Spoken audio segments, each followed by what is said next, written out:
In honor of Dr. Seuss, who loved to read, please enjoy these video book talks by our friends at RMS. RMS Rockstars, I just want to welcome you to Dr. Seuss Day. Go reading! Hi, the story that I'm reviewing for you today is Charlie and the Chocolate Factory by Roald Dahl. Charlie Bucket lives with his family, Grandpa Joe, Grandma Josephine, Grandpa George, and Grandma Georgina, and his mother and father. They live in a little house and are very poor. His grandparents are elderly and stay in bed all day long. Charlie's father works hard in a toothpaste factory, but no matter how hard he works, he never makes enough money to feed his family. They live on cabbage and cabbage soup, and Charlie is always hungry. Charlie loves chocolate and gets one chocolate bar for his birthday every year. The Great Willy Wonka's chocolate factory is close to where Charlie lives. Mr. Wonka shuts himself off from the public years before because his workers were selling his new ideas to rival companies. He makes an announcement that he is opening his factory to 5 lucky people who will find a golden ticket in his chocolate bars. You'll need to read the story to find out about the adventures of the 5 winners. I enjoyed this book because I liked the humor and the story's great ending.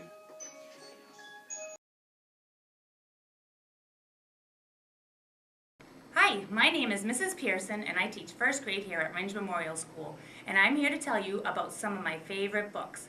I love all the Pete the Cat books, but this one is my favorite. Pete the Cat, Rockin' in My School Shoes. Take a look. Here comes Pete, strolling down the street, rocking red shoes on his 4 furry feet. I'm rocking in my school shoes. I'm reading in my school shoes. I'm eating in my school shoes. So, if you're the type of reader like me who's rocking in their school shoes, you'll want to be sure to get this book, because like Pete the Cat says, it's all good.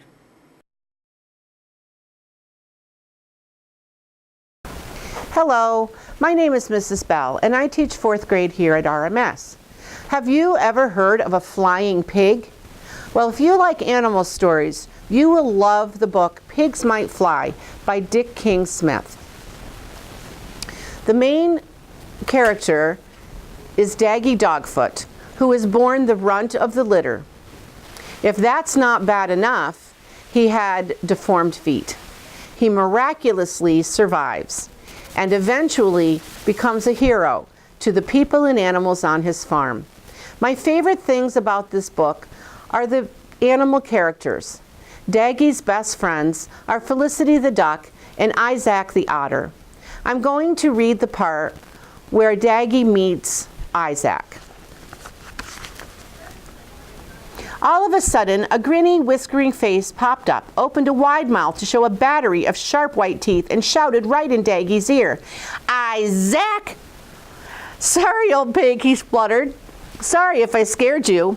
By now, Daggy got his breath back.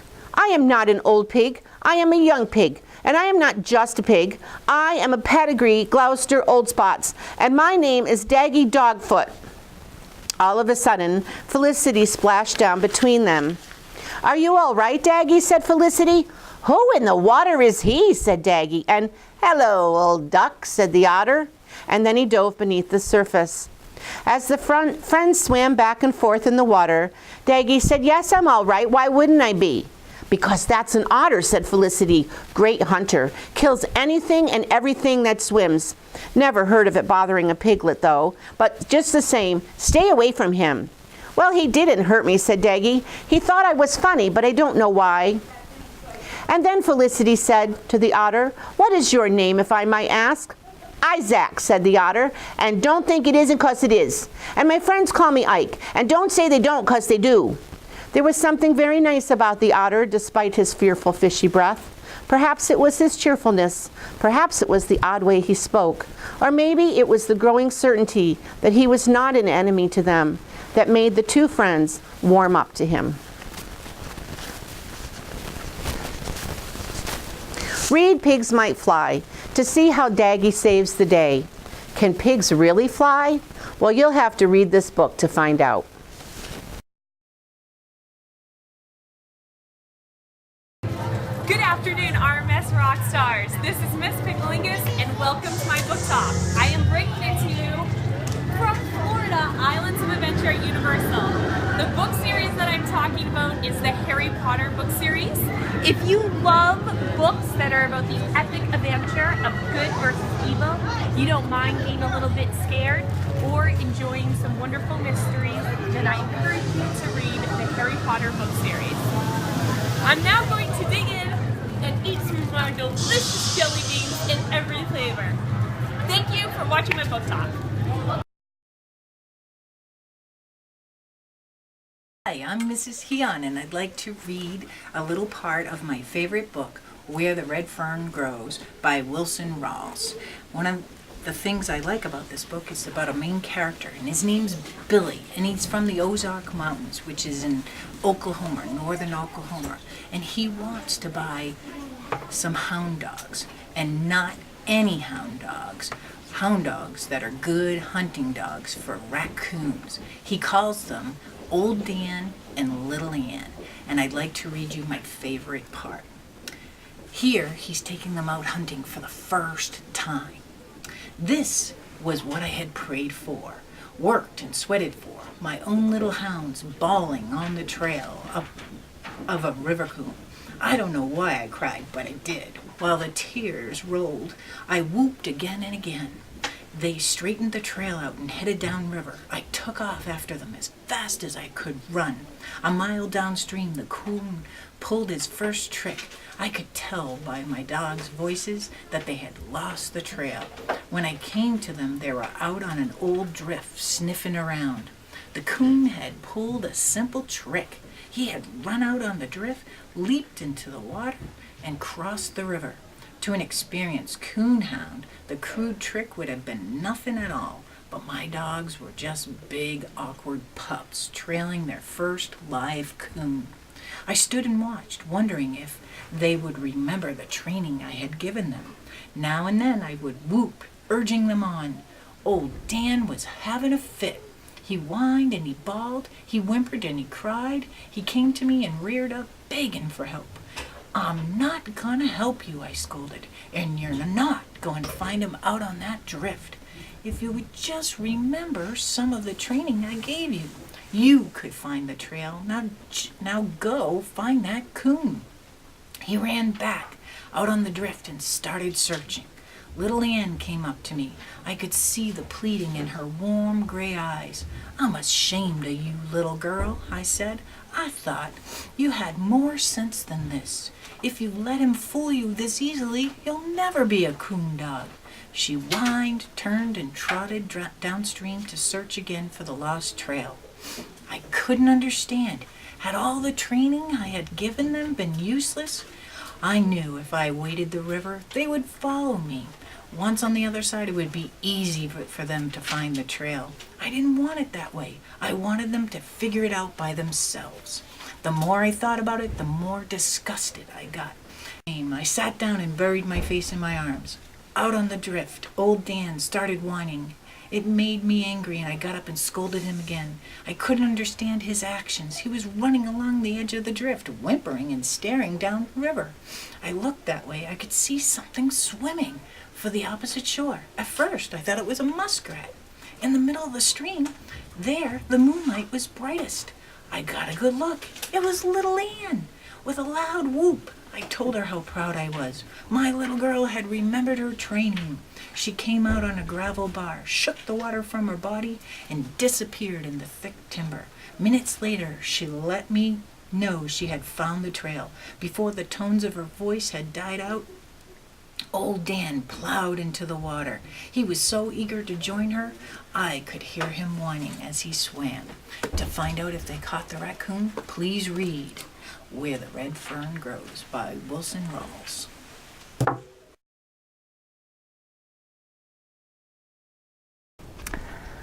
Hi, I'm Mrs. Thompson and I teach first grade. The story I want to share with you today is called Mouse Mess by Linnea Riley. This story is about a little mouse who waits for the people who live in the house to go to bed. Once they go to bed, he goes into the kitchen to cause all sorts of mischief. One of the reasons why I like this story is because I like the way the words rhyme. When I read it, the words just seem to flow across the book. I also love the bright, colorful pictures that the illustrator does throughout the story. One of my favorite parts in the story is when the mouse goes into the kitchen. He makes this huge mess. Then he goes and he says, "Who made this awful mess?" says Mouse. And then the mouse says, "These people need to clean their house." Well, I really can hear the mouse talking in that story. So after the mouse makes this awful mess, he goes into the kitchen again and he takes a little teacup and he starts soaking all of the mess off of his body. And then at the end, well, I can't tell you the end. Then I would ruin the story for you. Hey, so if you like a story that has really colorful pictures and great rhyming words, check out Mouse Mess by Linny O'Reilly. And if you can't find it in the library, stop by my classroom. I liked it so much, I even got the big book. Happy reading!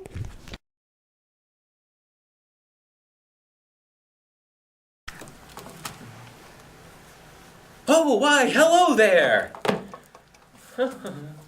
I bet you didn't know that I like to read, but yes, I do. Books are great, they're good for me, they're good for you. So let's see what we have here today. This little chick. Well, I think they made a movie of this one too, but I'm not a big fan of chick flicks. So. The Lion and the Bird. I can tell you that I like that book, but I'd be lying. Yo puedo leer con los ojos cerrados. I don't speak Spanish, so I guess that one's not for me. We'll see what we have here. Fox and Sucks. Fox and Sucks. What does the fox say? Fox and Sucks and Box and Knocks. Fox and Sucks and Box and Knocks. Fox and Socks. A good book, a good read. The Butter Battle Book, one of the best books beyond belief. You should definitely read this one. This one is a very, very fun book.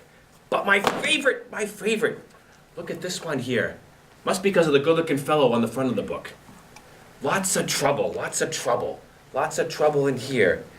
Not that I would ever suggest getting into trouble, but it's definitely a fun read. Well, I hope you like to read, and I hope you read too. These are some books that are good for me and good for you.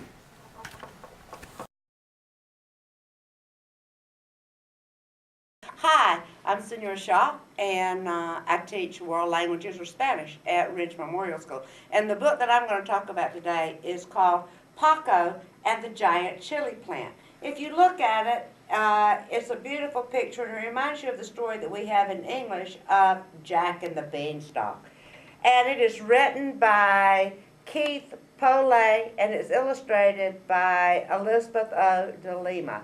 The good thing about this book is it's a bilingual book, and when we say bilingual, we mean that it's written in both Spanish and English.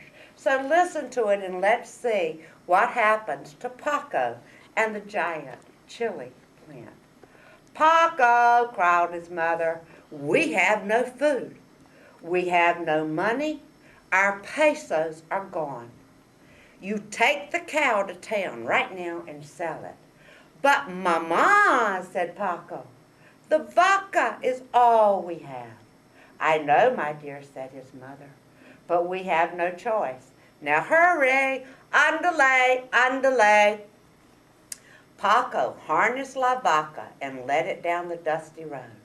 At a dip in the dusty camino, Paco met an old man with bright eyes. Los ojos del viejo twinkled like stars. He held a walking staff and a small bag. El Viejo said, Good afternoon, Hoven. That is a fine vodka you have, young man. Buenas tardes, senor, replied Paco. See, it is a fine cow, but I must sell her because my mother and I have no money. So, as time goes on, Joven, said the El Viejo, if you will give me that vodka, I will give you this bag. And we all know what was in the bag. Of course, it had seeds for a big plant. And you know what? He planted that chili plant and he went up to the top and met a big giant. But then it has a very interesting twist because Paco doesn't kill the big giant. Something else important happens. And if you need to know, you need to visit the Spanish class or read it for yourself. It's not very hard to read because at the back of all bilingual books, it has a vocabulary list that has the best Spanish and the English words all together. So until next time, adios, amigos.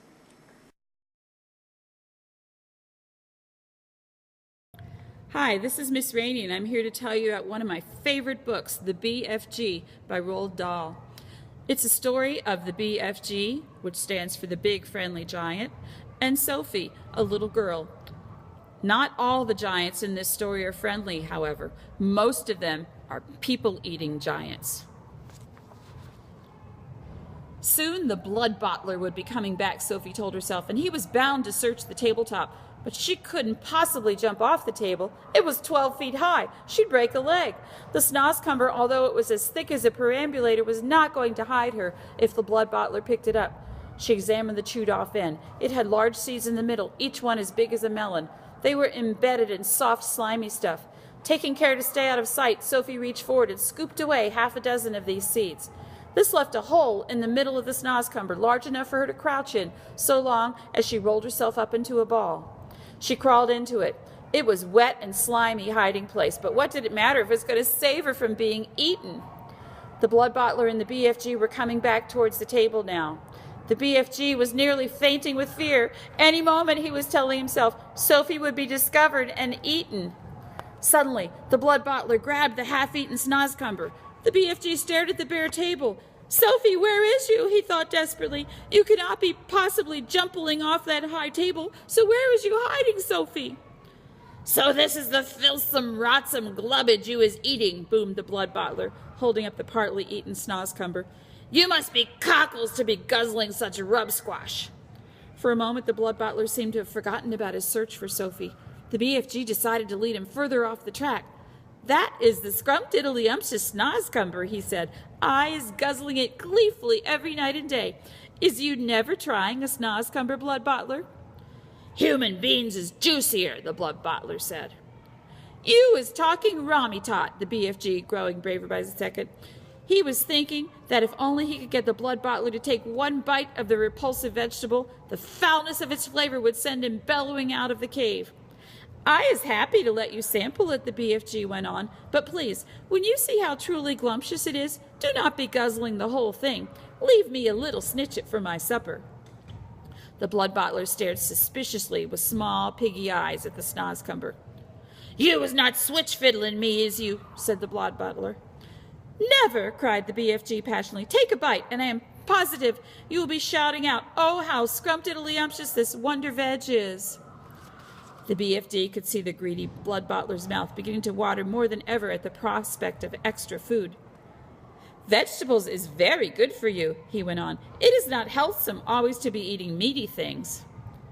Just this once, the blood bottler said. I is going to taste these rotsome eats of yours. But I is warning you that if it is filthsome, I is smashing it over your sludgy little head. He picked up the snozzcumber. He began raising it on its long journey to his mouth, some 50 feet in the air. Sophie wanted to scream, don't! But that would have been an even more certain death. Crouching among the slimy seeds, she felt herself being lifted up and up and up. To find out what happens to Sophie and the blood bottler and the BFG, you'll have to read it yourself. It's a great read-aloud book. There are a lot of really fun, made-up words in this book. I hope you enjoy the BFG by Roald Dahl.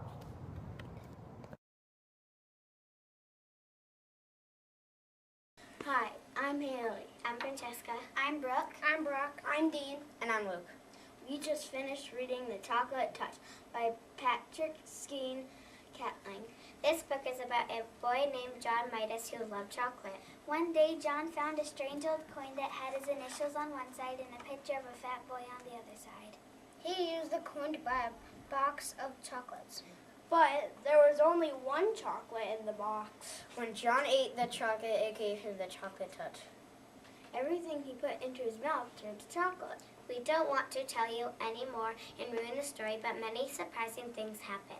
We thought the book was awesome, exciting, interesting, and fabulous. We recommend that you read this book. We think that you will enjoy it. If you like reading, you will like this book. Bye. Bye.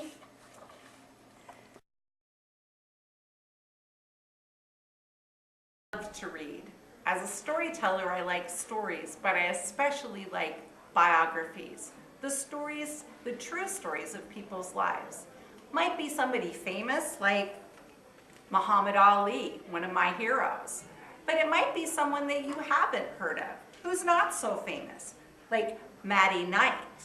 When she was a girl, she invented the machinery that makes paper bags, among other things. Check out biographies next time you're in the library.